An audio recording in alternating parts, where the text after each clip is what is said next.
How y'all doing out there tonight? All right. Well, we got tonight we got Zada, Mr. Olatunji, and his band. I want y'all to give it up and give it a round of applause.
Hello. Okay.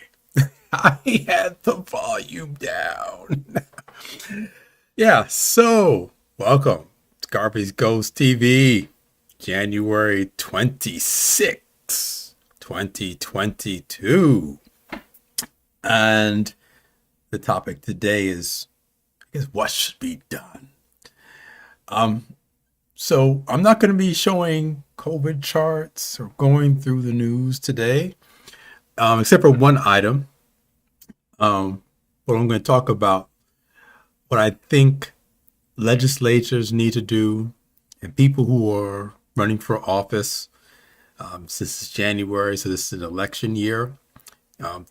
Things that should be a part of their platform, given the recent stuff that's been going on, say, for the past 2 years. And I'll probably just summarize some of that. Anyway, this will be on BitChute, Rumble, Odyssey, not too long after this concludes, and I recompress it and all that kind of stuff. Don't know who this other person is. Anyway, and yeah, so that'll be up there. And without that, let's get into the actual topic. Right before I do that, because this is one of the items that kind of upset me today to see, and comes courtesy of the David Knight Show. That is on Odyssey. Not sure if he's on Rumble. He may be on Rumble as well, but definitely on Odyssey. And it was this guy, and if you've been watching the news or reading anything, you notice a guy that's in a hospital who's waiting for a kidney transplant. And no, there was a heart transplant person. And because he wouldn't take any of the shots, primarily concerned because a side effect that is known of pericarditis, which is the inflammation of the sac holding the heart. And we have a video about, you should see it, thumbnail should have a heart on it, and I discuss pericarditis and myocarditis in detail. But anyway, so he has a bad heart, so he doesn't want to take a shot, and they're insisting that he takes a shot in order to get the heart.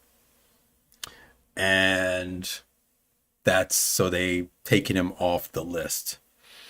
And that's just an example. This is the second one that I've heard of. First was a kidney transplant patient, and she had someone who was donating a kidney. So this wasn't even an issue of you're in line waiting for someone to die to get their kidney. This is where she sourced her own, and the only thing the hospital was being contracted to do is to perform the transplant. That's it. And they refused because neither one of the people were vaccinated. And you know, it's pretty hard imagining what it's like to hear this kind of news. So this video has audio from this guy who needs a kidney. And I think he's been on the list for 3 years. And he also declined to have any of the vaccines. He had already had COVID. And we already know, and this is published data, about how strong post-infection immunity is. So it's not that he's in any particular danger.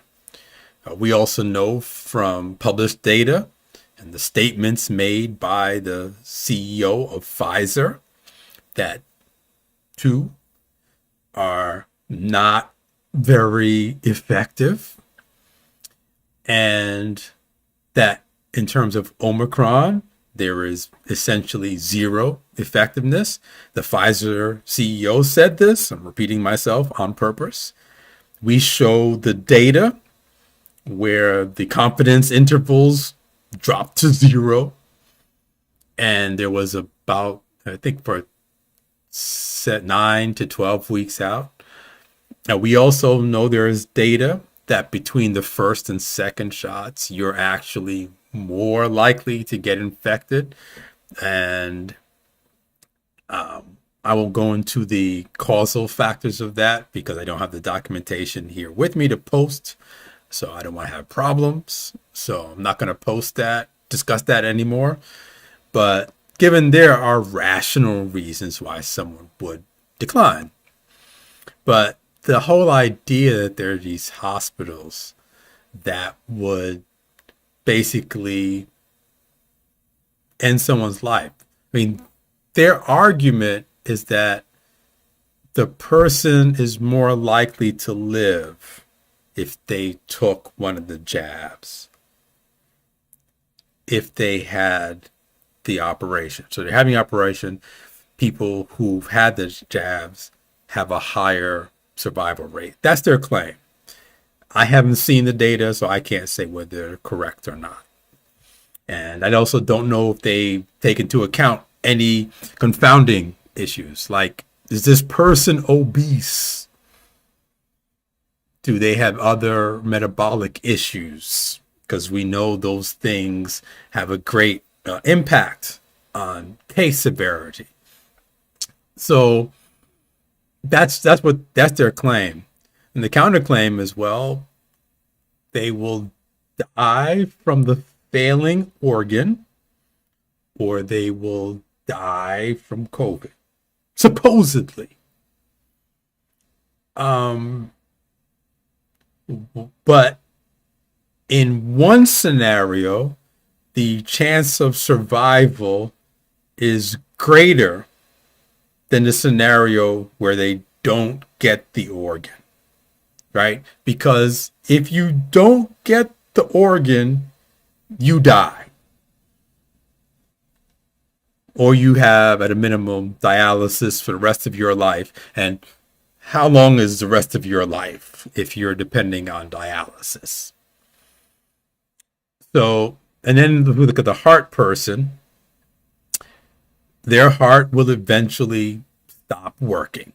I mean, all of us, our hearts are going to stop at some point. There's a 100% chance that our hearts are going to stop before we die, right? But in terms of medical care, if you're in the hospital with a known issue and you need a transplant, blah, blah, blah, you're at a part in your life where you're going to die sooner rather than later. So denying the transplant is a 100% effective death sentence. Whereas if you got the heart and got COVID and survived, then your chances of surviving are greater than death is 100%, but in the transplant, the rate of death is less than 100%, even if you catch COVID. So in all scenarios, giving the heart to the person who's not vaccinated is the better alternative, just mathematically speaking. Now, I'm not a statistician, and I understand that. But you're going to have to listen to this thing I'm going to show. Again, this is from the David Knight Show. And just think about that, because we made that, right? Your heart goes, because it's disease, 100% dead. If you get the heart and don't get COVID, whatever the percentage is of not dying is greater than dying. Well, your chance of dying is less. If you get the transplant, it's not zero, but it's less than 100%. And then if you get the transplant and get COVID, you still have a percent of odds of dying less than the guaranteed you're dead without the heart transplant. Okay, so we understand that all options have a likelihood of dying that comes down. The only one that has a 100% you're dead result is doing nothing. Okay, so let me get to this piece here. And forgive me if it pops up wrong. So here we are. This is going to come in. Oops.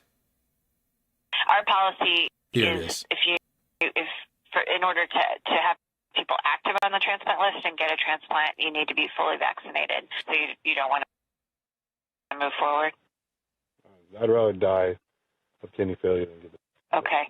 So this may be a crossroads at your evaluation, because there's not going to be any exception to that. The science is pretty clear on the vaccine. And I just had COVID and I got over it. I'm not scared of it. It doesn't matter. It's like you have a 99.99997% chance to survive. You hear how cold she is? Just That's amazing. Yeah, And that's all pretty inaccurate data. But it's obviously It's inaccurate data. I've got other news. But it's not your choice if you want to be active on the list.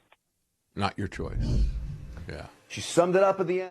Okay, so that's an actual administrator in a healthcare facility. And listen to how she talks to this man. The man has been on his waiting list for 3 years. He was on the list before COVID came about. I watched the whole article. He's O negative, I think. I'm O negative. O negative people can't take stuff from just anybody. We are universal donors, but our ability to take from other people is very, very small. So he already is in a tough spot having the disease. It's even tougher because he is O negative. And listen to David Knight, you heard his voice, said, listen to our listener, right? But yeah, well, there can be no exceptions to that. Now, I had this discussion when I was talking about the kidney person, because I saw in one spot where, let's say you have an insurance, right? Insurance doesn't deny you health care. So let's say you get a cancer diagnosis, or, drinking my lemon.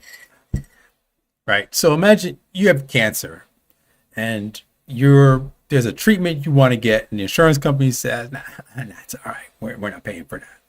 All right. No, they're not paying for that.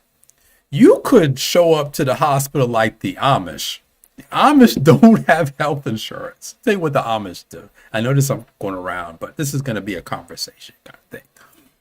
the Amish pool their resources. And if one of them has to go to the hospital, they pay cash. And they pay less than the insurance companies do. Matter of fact, I read an article where they were talking about how they bill. And the reasons why the bills are so high, well, in part, what they were admitting, was they bill high because the insurance company is going to negotiate them down. So they need to start from a high point so they can roll it back and make their money. And then there's this thing where the government has a restriction on what percent of profit these companies can do. So the way to stay in that margin is to jack up the price. Let's say you can only make 3%. I think that's the number, but say it's just 3%. No matter how efficient you make your business, let's say I'm so efficient that my profit margin is 10%. I can't charge that.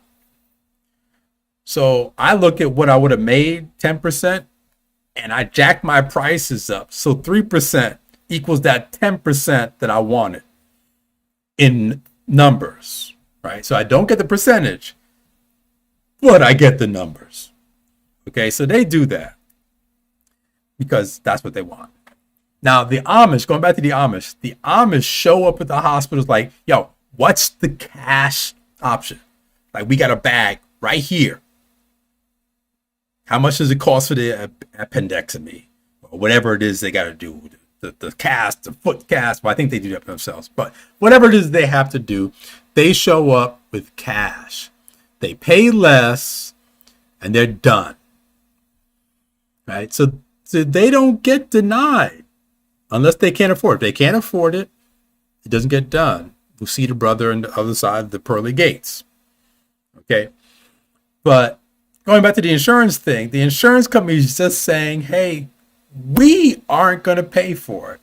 You can go take out a loan against your house or whatever and pay the hospital directly and pay for all the anesthesia, blah, blah, blah. And you can get the treatment all you want. So I can't argue with that because I don't believe in slavery. I don't believe in involuntary servitude. If you're asking someone to pay for something, they have, and it's their money, they have the right to say no. But this case, this is the hospital refusing to do their work because they disagree with this person's particular stance on this particular medication. How is that ethical? Because if your stand, I mean, just take it to its logical conclusion. There are a lot of people in America who are obese, and it's not because of their genes. And I don't mean blue jeans, right? It's because they eat, sleep, watch TV, eat, sleep. Okay, that's their life. Like, one of the reasons you're probably not going to see me as very often until March is because I'm training for a half marathon. And so far this month, I'm not an elite, but I've done 126 miles. So I'm reaching peak mileage. And yo, I'm tired. Like right now, I'm tired. I want to go to bed. And it takes effort to stay fit. It takes willpower to say, you know what? I'm not buying the cookies. I'm not eating the bread. I'm not eating crazy times at night. Like I'm on the 8:16. I eat intermittent fasting. That's what it is. I eat in an 8-hour window, and then for 16 hours, I don't eat. I'm used to it now, but when I first started, it was like, oh, can't eat for another 3 hours. What am I going to do? Right? But now I'm used to it. And sometimes the hour goes by and I don't even realize it's gone. But the point being, there are a lot of people who made choices to eat crap and to live whatever life they wanted. The logical extension of what we just heard, that we can just tell obese people, now we're not giving you any treatment. Got diabetes? Tough. Matter of fact, we're not even going to subsidize the drugs you got to take. Tough. Only people diabetics that we will treat are type 1, and those are the people who are born with an issue. For all you type 2s, unless you can prove that you get in the gym and we can look at your diet and see how you eat, if you don't meet our standards, whatever we choose it to be, we are going to deny you diabetic treatment. And all you smokers out there, right? Because you chose to smoke. It's a nasty habit. You get lung cancer. Sucks to be you. We're not treating you because there are other people who got cancer and they were doing everything right.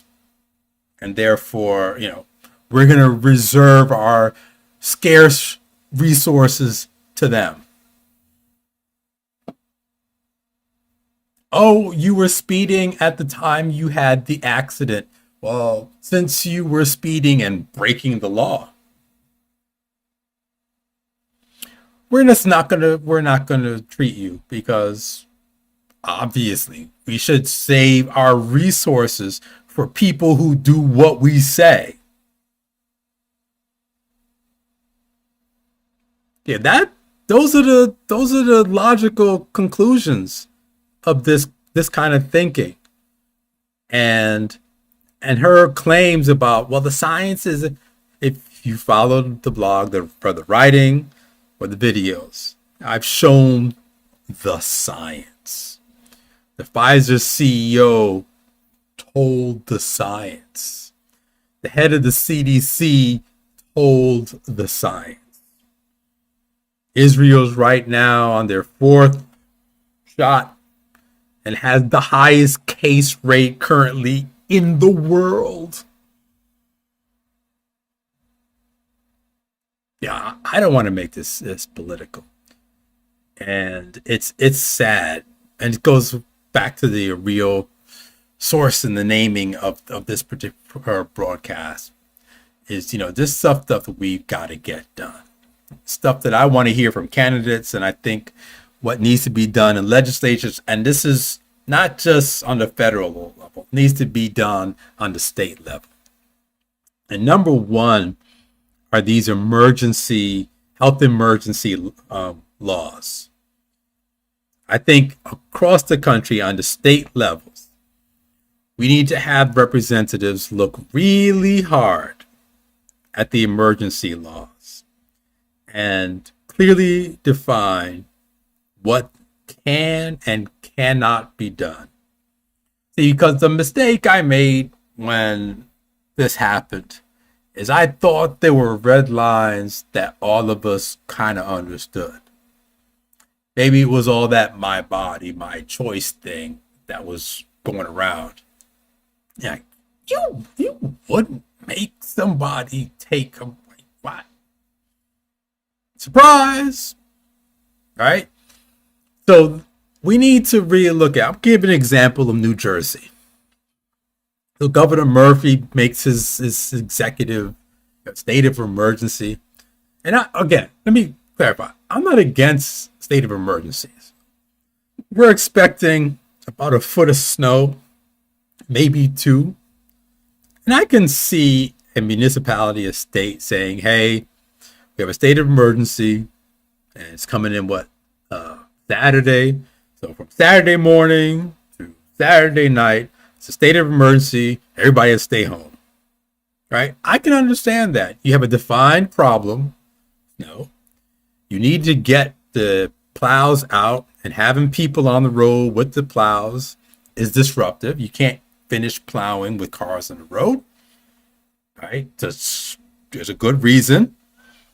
Give us the time to clear the roads, and then the emergency is down. Right? Let's think about tornadoes, right? So you have a tornado warning, State of emergency. It's blown through a town. Everything's leveled. Right? You have a specific thing. We have a state of emergency, and the point of that is to get shelter for people who've been displaced, to deal with the infrastructure damage and that sort. We have a specific thing, and none of that violates anybody's rights. Right? You can leave home in a snowstorm. We're just asking you not to drive. And remember, driving is a privilege. Driving is not a right. You have the right to travel. You can leave your house. You can walk, bike, wherever you please, whenever you please, except for private property. Right? But you can travel. They can say you can't go on the road because the road to drive is a privilege. Right? So there's that. That's fine. But a 2-year emergency where a governor can say you have to take this experimental biological product or else you can't work. How is that legal? Right? So we need to have candidates and we need legislators, because since we can't assume now anybody that everyone understands you don't do that. And I'll go back to New Jersey. New Jersey has a law. The legislature said clearly that no vaccine shall be administered. That's the Public Health Law of 2005. It says it clearly in black and white. The governor can't do it. The public health officer can't do it. No state agency can do it. Yet they're doing it right now. Some nurses just found this out the hard way. You see, when they first put that emergency in New Jersey, they kind of they did it as state workers, but nurses were kind of off the hook. I made a big stink about it, and it's why I'm in my employment situation, because I was like, oh, this is not legal. It's a violation of the clear letter of the law. Don't care. It's emergency. But it's a clear letter of the emergency law. Don't care. Get it or get lost. I almost cursed. I'm trying not to do that on here. Right? So they said that. Yeah, whatever. Get the shot, get lost. But nurses didn't say anything. Remember, everyone got, thanks for your emergency services. Thank you, nurses. Thank you. You're the heroes. Remember, heroes. You're the heroes. Yeah. Now Murphy's like, get the shot or get fired. And now the nurses union is like, oh my goodness, how could he do this? You had nothing to say when he was sticking us state workers. Didn't care if he was sticking the private people. Y'all thought y'all was special.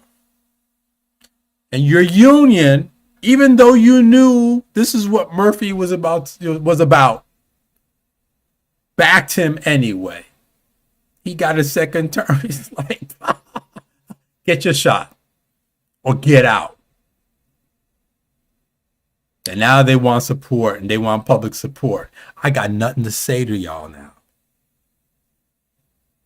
Nothing. And if you lose, too bad. I lost mine.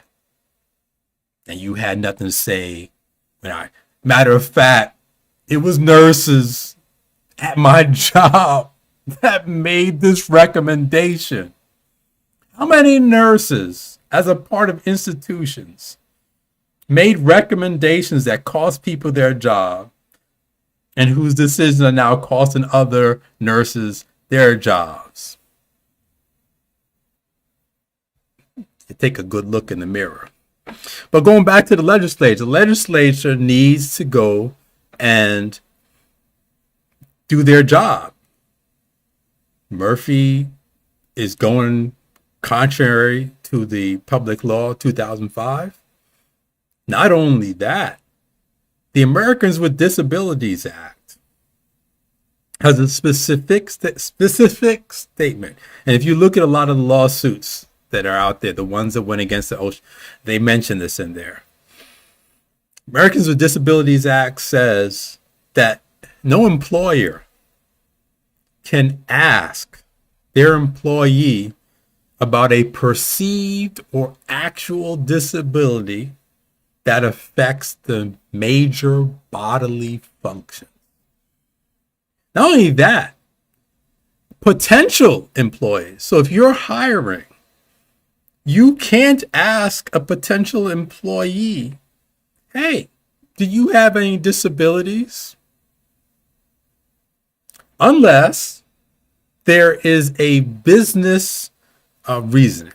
So the idea being, if you have to lift 50 pounds, but the person applying for the job is unable to lift 50 pounds because they have sciatica, whatever, lower back pain, right?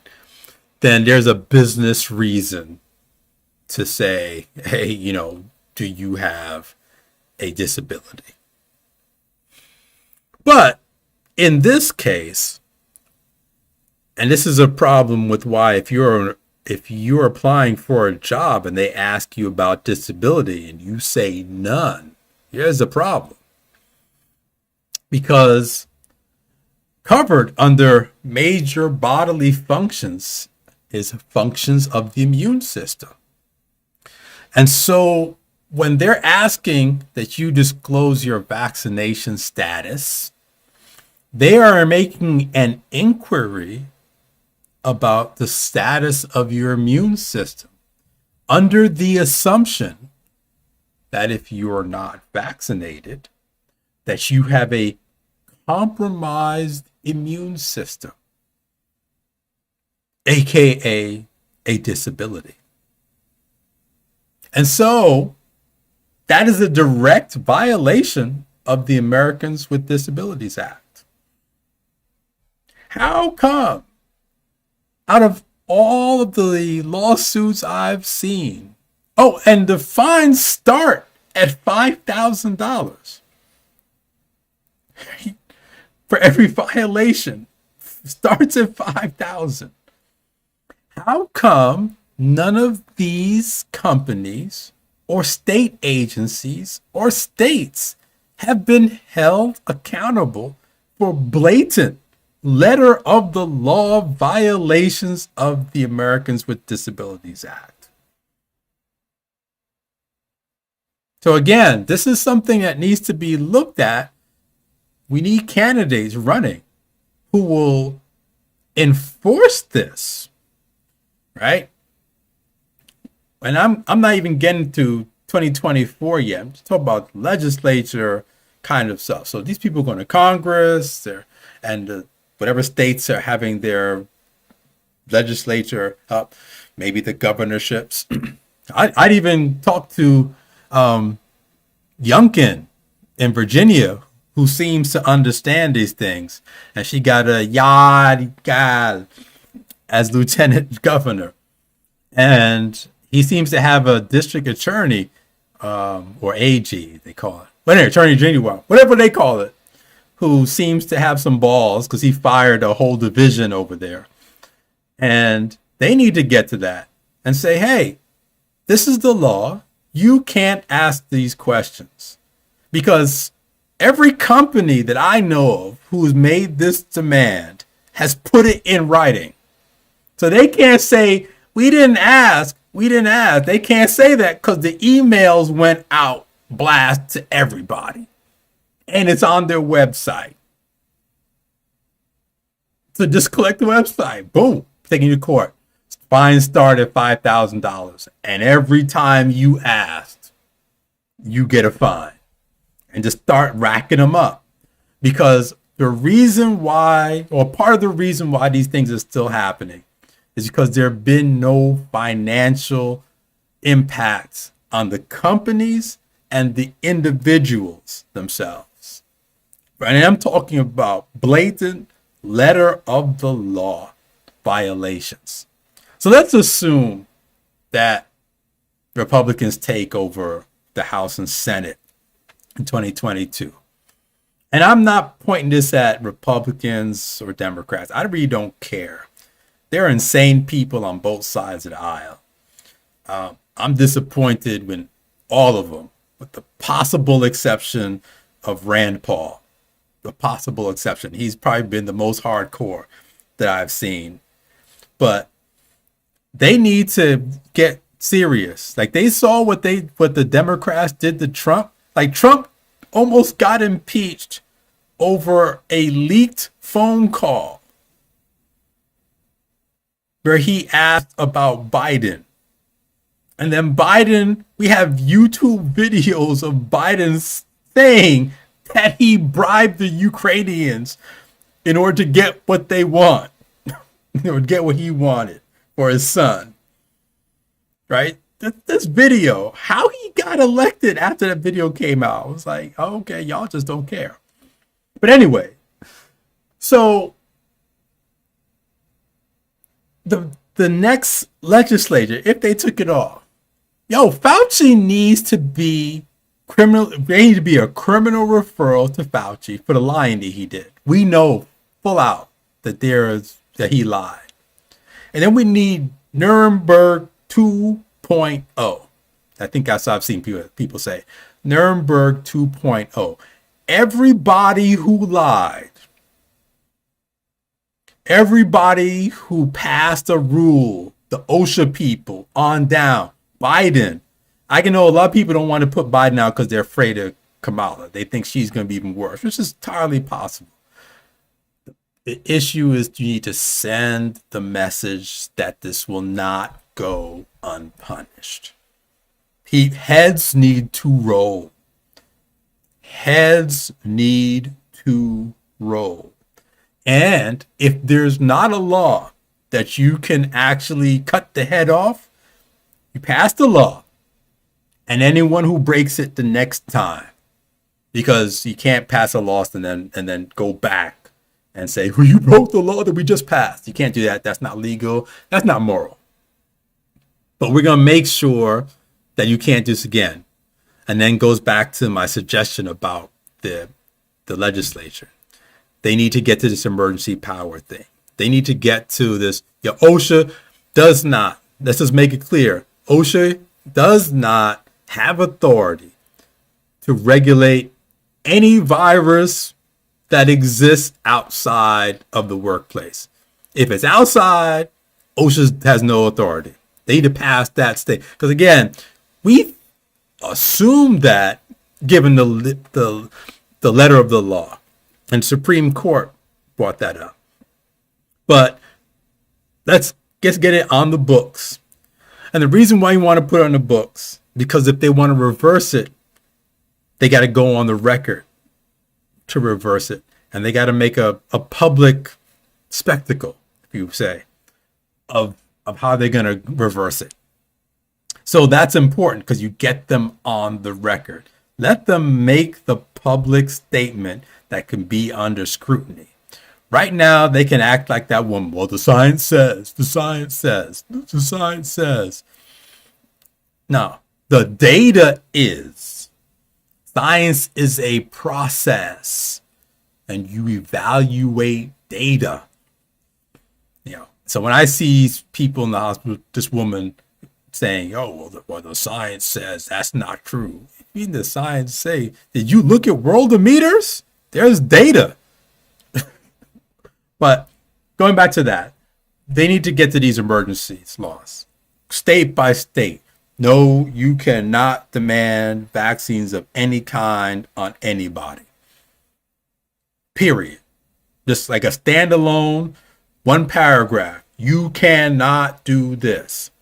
The next thing is these repetitive emergencies. Because this is what, again, going back to New Jersey, what Murphy did. Murphy lost his emergency powers. And he just declared another emergency, which was exactly the same as the previous one. We cut that. You cannot extend. You have the emergency the one time. You define it. This is the problem. You got 15 days, 30 days, whatever. If you try to enact the same emergency again, You can't do it. You must get the legislature involved. And they must all convene. Like none of this, if only 10 people, looking at what the Marjorie Taylor Greene was talking about, how things pass in the Congress. So I'm guessing there's some funniness that goes on in the state legislature. So just make it. Nah. You have a quorum. The quorum can't be any less than 2/3 of all representatives in both houses.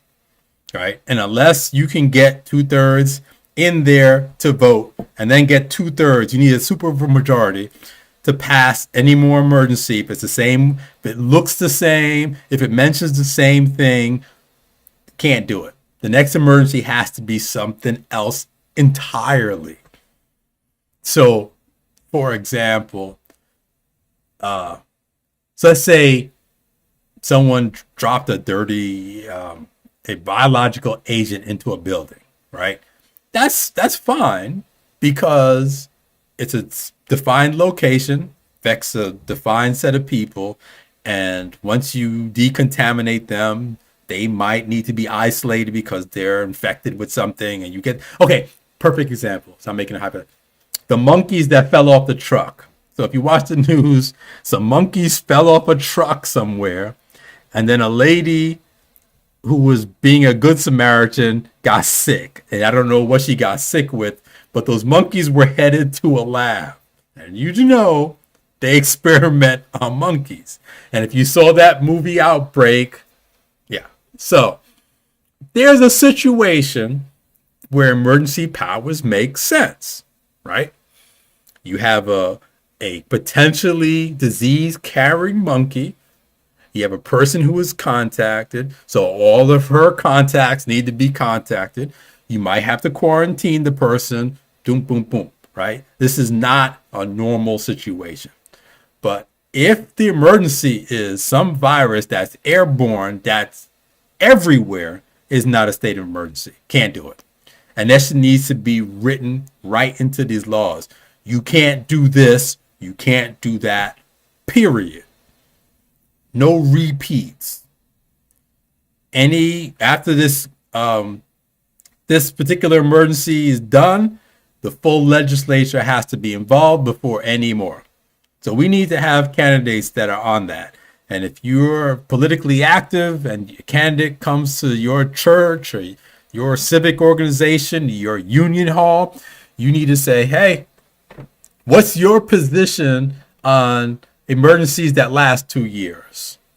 What's your position on the Americans with Disabilities Act that says you can't ask about someone's vaccination status or medical status or whatever? What's your position? And get them on the record. And if they say some totalitarian stuff, don't vote for them. I mean, this can't be hard. You have to put this line in the sand. And some of y'all think that this is cool because it's something you agree with. Right? So all the people who were all, get your shot or else we will put you in jail. But the minute Texas went with this, you can't have that abortion, all of a sudden it was my body, my choice. Okay. Sounds contradictory to me. That's because it's what you want.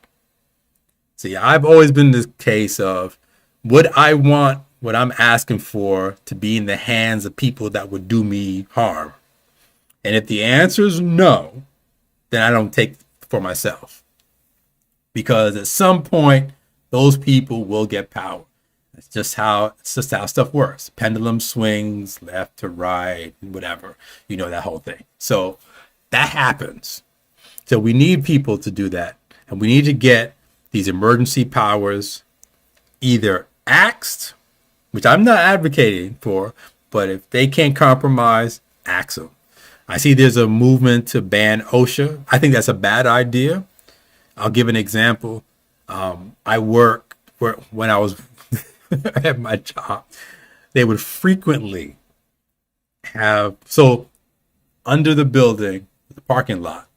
And if you understand anything about physics, the cold air is close to the ground, hot air is higher.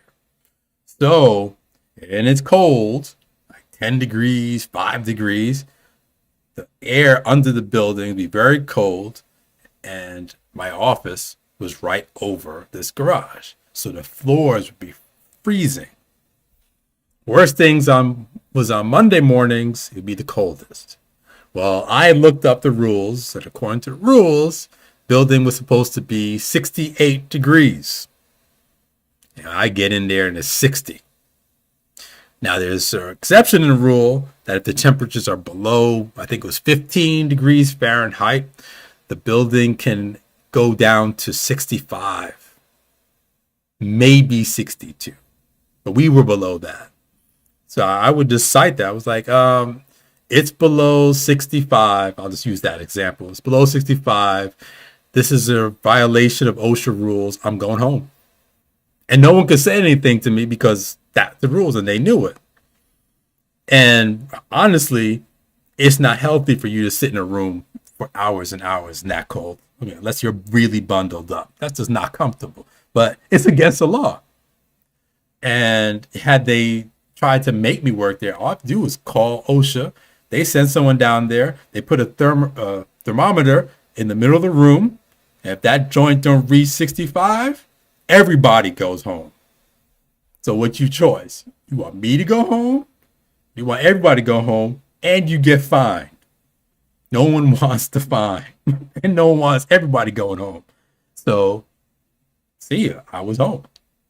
Or if I really had something I need to do, I need to be on premises, I would go to another office that I knew was warmer. And so I'm okay with some of OSHA, what OSHA does. But that whole, you got to take this thing for something that's not exclusively in the workplace or controlled by a workplace. Absolutely not.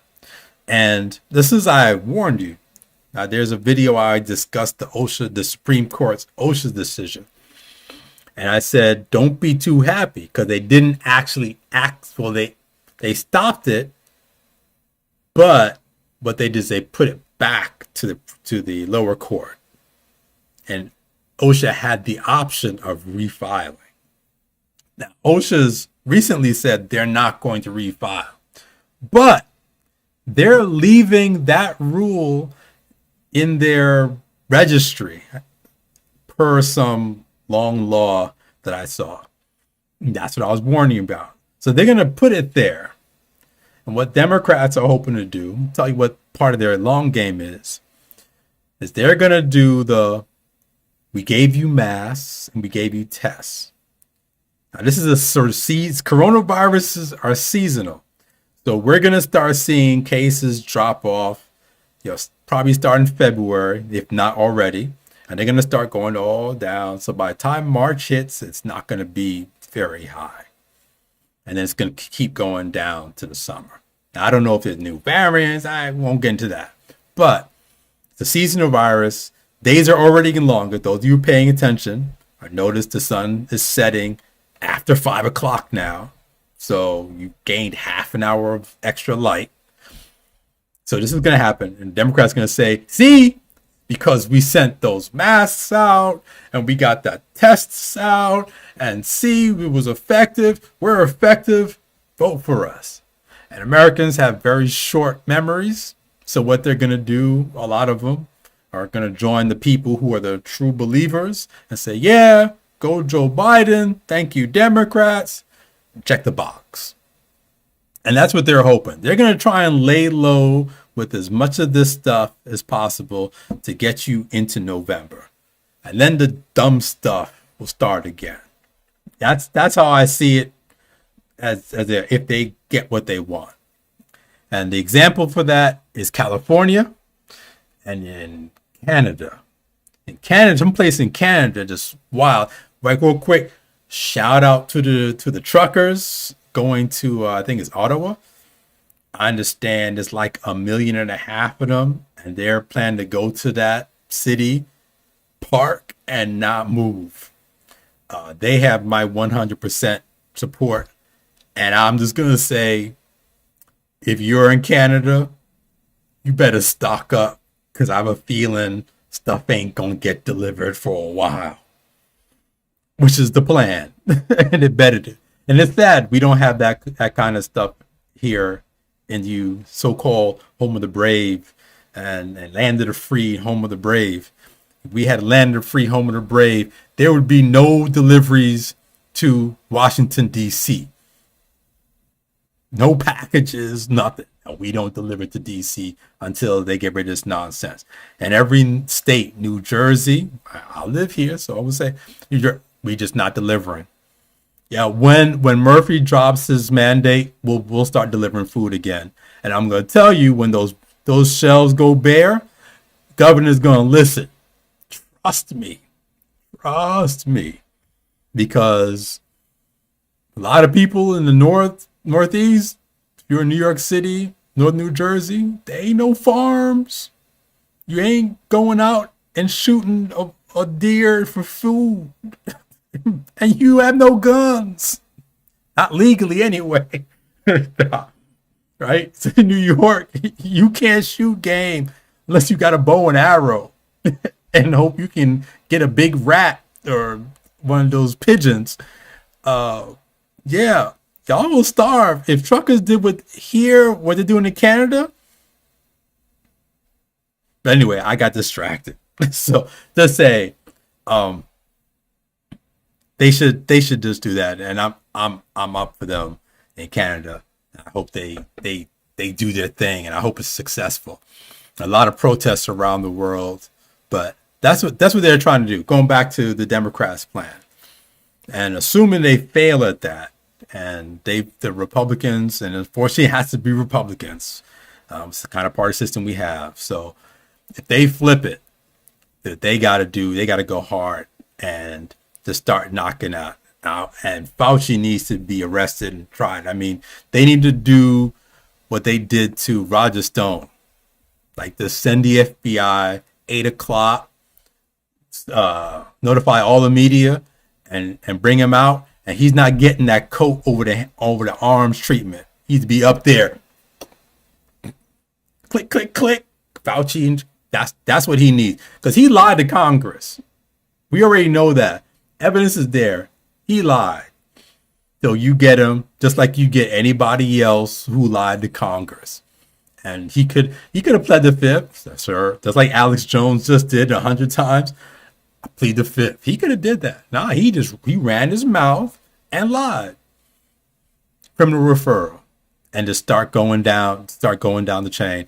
Eco Health Alliance, Peter Zazek. Yo, you were not supposed to be doing gain of function. That was a part of your contract. Y'all broke a contract. Cha-ching, click.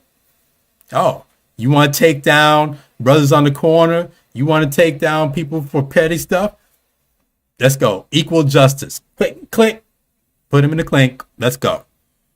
At least bankrupt them. Make them lawyer up. That's what Democrats would do. That's what they're doing right now to people, the J6 people. That's what they're doing to a whole bunch of other people. Even if they don't have a real case, they are bankrupting people. They have people sitting in jail over a year now, and then charge them with a misdemeanor trespass. Now, mind you, I came out in the beginning. I said, hey, if you trespass in the White House or whatever it was, you should be held responsible for trespass. Notice I said trespass because there was enough video showing that there were Capitol Police that were letting people through barriers and letting people into certain areas. So in those cases, that's not trespassing. If you were invited in by the authorities, you're not trespassing. But there are people who rolled up into offices, grabbed up stuff. Hey, you got caught. But that's sitting in jail for a year. We have a constitution that says cruel and unusual punishment is forbidden. How do you have someone sitting in jail for a year and then charge them with misdemeanor trespass? Like, yo, that's a fine. People get tickets for that. Matter of fact, since I follow gamblers, you need to be told that you can't come in. Like, just being in a place does not make it trespass. And again, if you look at the Georgia case that just passed, that's why they were found guilty, because you're not trespassing until you've been told. So if there's no sign that says do not enter, or no trespassing, and you walk into that property, technically, you have not committed a crime. Now, if you get on that property and someone says, hey, get off my lawn, get off my lawn, get off my property. At that point, if you refuse to leave, you're trespassing, right? I'm just saying, I just did the video last time where I talked about Eric Bull Connor Adams and the police arresting that child. And I saw this video about how they were trespassing. Yes, they were trespassing. And so were the sit-in counter people during the civil rights movement. They were trespassing too. But an unjust law is not to be followed. And you shouldn't be arresting people over this COVID stuff, because that's where that trespassing is from. So don't get that twisted. But going back to the Wyatts, the J6 people, they were, those who were trespassing. But most of the people, or some of the people, I'm saying most, I haven't seen all the video, they weren't trespassing, but they were bankrupted or being bankrupted by the litigation. And if that's how they want to play, if you get it back in 2022, play the same game. Drag all Pfizer, Moderna, all of them. Make them pay the lawyers. You may not win the case, but you make the point. Walensky, all of them. Drag them through the entire process and let them pay for a lawyer.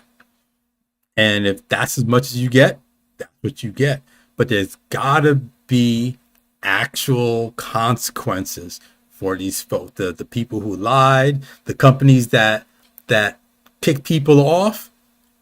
We need a DOJ and that's going to be for 2024. Hopefully, a President DeSantis gets a DOJ together and start going after people for libel and practicing medicine without a license. Because every time these platforms talked about get a vaccine, you're not a doctor. They should have been required to disclaim that you're not a doctor. And when they said that someone was giving medical disinformation or misinformation, and they had no proof of that, let's go with a libel, and DOJ is a party to the lawsuit, right? Stuff like that we need to get, and if it can't be done at the federal level, state level. I think DeSantis led the way on that, about whether you can deplatform a politician. Get in on that. That's another one. Because remember when Trump first got elected and he had the real Donald Trump? That was his actual Twitter handle, and rather than the POTUS handle. And he blocked somebody. And they said that he couldn't block anybody from his Twitter because Twitter was a public space.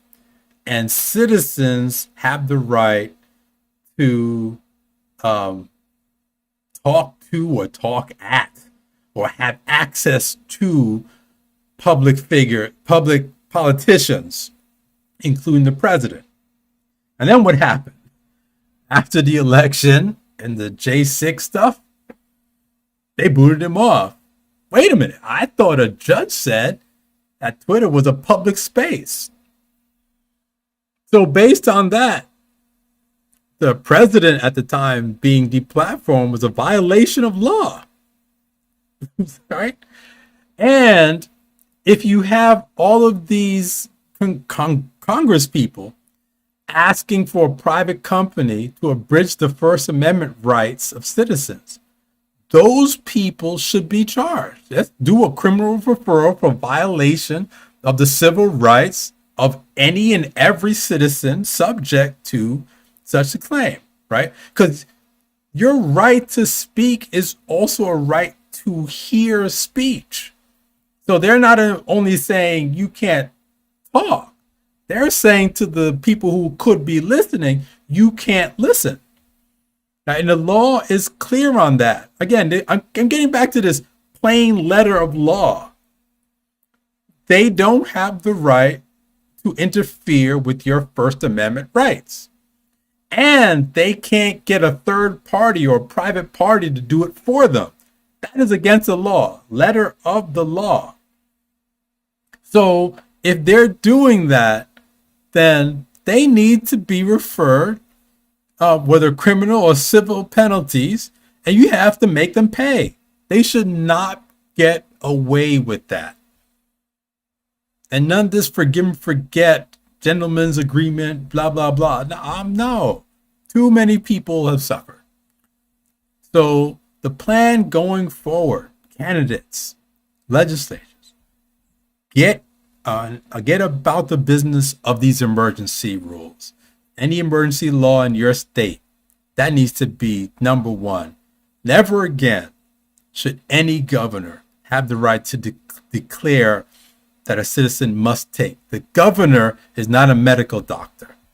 He should not have the power to demand that a citizen take any medication whatsoever. And it shouldn't go to any of his subordinates either.